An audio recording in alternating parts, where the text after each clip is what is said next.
Everybody, welcome to Drive Thru Review 359. Today we're going to talk about Baseball Highlights 2045. This is a new release from Eagle Games, and it was kickstarted last year sometime. And it's basically baseball in the future as a card game, but really as a deck building game. Now the box says 2 to 4 players, but if you got a second set, you could play up to 8 players and so on for a tournament style. So let's jump into the game. Each player is going to get a team of rookies and veterans that they can play with, and then through the process of like playing a season or going through some playoffs, you can draft or buy more cards and add it into your deck and replace your existing crappy rookie cards. So as you can see here, the players in this game can be robots, cyborgs. They can also have what's called naturals or just humans. So the rules actually say football has now replaced baseball as America's sport, which is not really fiction, and now Major League Baseball has decided to beef up the games with robots to increase the amount of offense. So you can see here I've got 2 boards set up for a 2-player game. Each player gets their own personal diamond, and then you can see in the upper left hand corner you're going to place your deck. Now each player gets an identical deck of rookies and veterans in the team of their choice. So you can see, of course, I've chosen here Los Angeles. And there's a few things to note here. On the right hand side you can see a green number, and when you play this card, it's going to generate for you that amount of money for you to later draft new cards into your deck. And then underneath the picture itself, you can see the type of player it is. In this case, it's a natural and has a special leadoff ability. Whereas this card here, this is a robot, has no special ability, but when played will threaten 2 singles. And you can see these will be slow runners by the white S at the bottom. Some of these will have blue A's, and these are average runners. And finally, some will be red F's, and these are fast runners. You can also see that this one has the pinch hit ability, which I'll talk about more in a second. So each game consists of 6 innings, and each player is going to draw to start a game 6 cards into their hand. Now before you start play, each player has a chance to decide if they want to put 1 card into their on deck box. If you do so, then you go ahead and draw another card and refill your hand up to 6 cards again. You'll randomly determine 1 player to be the visitor. In this case, it'll be me, and the visitor, of course, will go first. And depending on how you're playing, you may just play a couple of one-off games. You may play kind of a tournament or have a little season and then a tournament and so on. But you can see you've got a track to keep track of your runs scored, as well as the number of games you may have won in a tournament. Now each round you're going to play one of the cards in your hand, and you can see in this case our robot is actually going to threaten 2 singles, and those are slow runners. So here we take 2 of the white pawns. If we had average or fast runners, we take the blue or red pawns respectively, and we'll place those pawns at home plate threatening the 2 singles. Now those runners aren't going to do anything until our opponent has had an opportunity to answer. Now let's say our opponent plays on his turn Dizzy Drysdale. It's a cyborg and has a special ability, a spitball, which says cancel all hits versus a cyborg, and then it'll actually threaten a double after using its special ability, and you can see the double will be an average runner. But you can see our player was not a cyborg, so those hits are not canceled. So after your opponent plays their card, the first thing you're going to do is resolve any threatened hits. So we'll go ahead and do our 2 singles, and again then Dizzy Drysdale will threaten his double of an average runner. So in his case he'd have the card played with a blue pawn threatening. So now we'd have a little bit of a decision to make. So let's take a look at an example decision you might have in the game. Well, if we have these 2 cards in our hand, let's take a look at them. The card on the left will go ahead and threaten a single. That's always good. Some more offense is good. But the card on the right will actually cancel that double. So we have a little bit of a choice there because the card on the right doesn't actually threaten any hits. And also, if we take a look at the PH symbol, which means it's going to be a pinch hitter, we can actually discard this card to the dugout, and then in its place we can play the card we set aside in the on deck box. So this particular card doesn't really help us in this situation, but this is an example you might have as a surprise.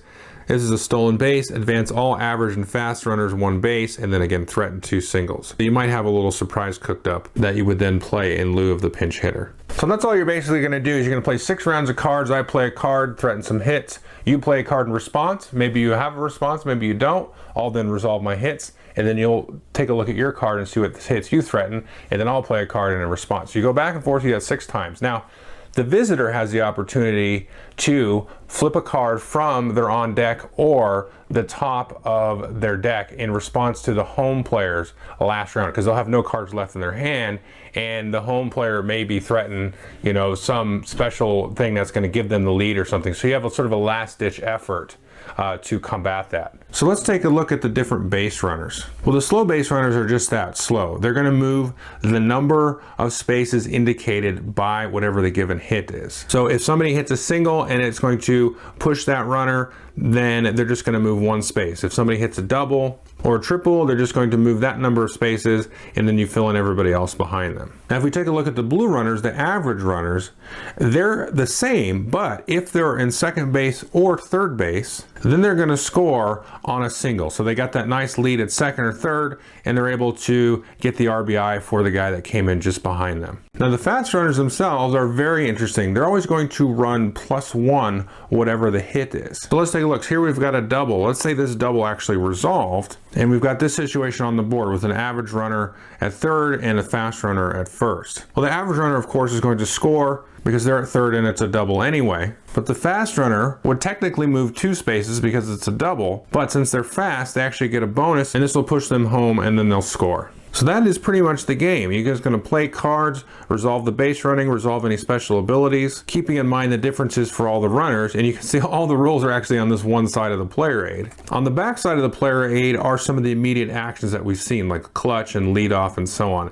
And these are very clearly explained on the back side here, and frankly on the cards themselves for the most part. Now, if you're playing a series of games, you're going ahead and look at all of the green numbers on the cards that you played for this particular game, add them up. In this case, we've got $8 that we can spend. And off to the side of the board, you're always going to have 6 cards face up in a display that you can use to draft new cards into your deck. So for example, we wanted to draft Hank Hornsby into our deck. We can see in the cost in the upper right, and the red diamond is 8. So we take that, we'd put that on top of our deck for the following round, and then we take one of the cards that we used in the previous game to buy the new card, and we'd stick that down here in the minor leagues portion, so our deck would always remain at 15 cards. And that is the whole game right there. Now, the key to the game is playing multiple games.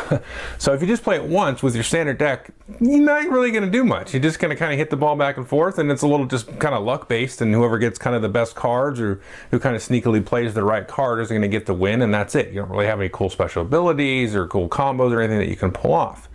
So you want to play multiple games, because as you go through your deck, then you're going to get new cards in your deck, and you're going to go through, and once you run out of your deck, you'll shuffle it up and then cycle it back in. And then by the end of the few games, you're going to have not so many rookies and veterans. You're going to have some cool big name players and robots and things that do all kinds of cool stuff. So the rules suggest a number of ways to play.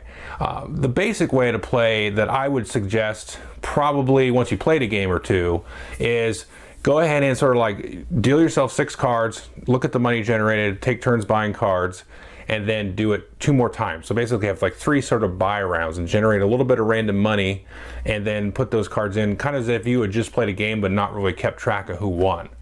So you do that 3 times, or you could do it 4 times, or this isn't in the rules actually, but I would say you could just kind of go and draft cards. You pick one, I pick one, you pick one, I pick one, and just do it like that.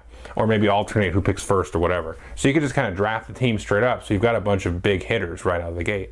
And then you just play games. You could play a season of like 3 games. The rules kind of suggest that. So after you play and you've kind of done 3 rounds of drafting, then you play 3 games. At the end of each game, then you also draft a new card.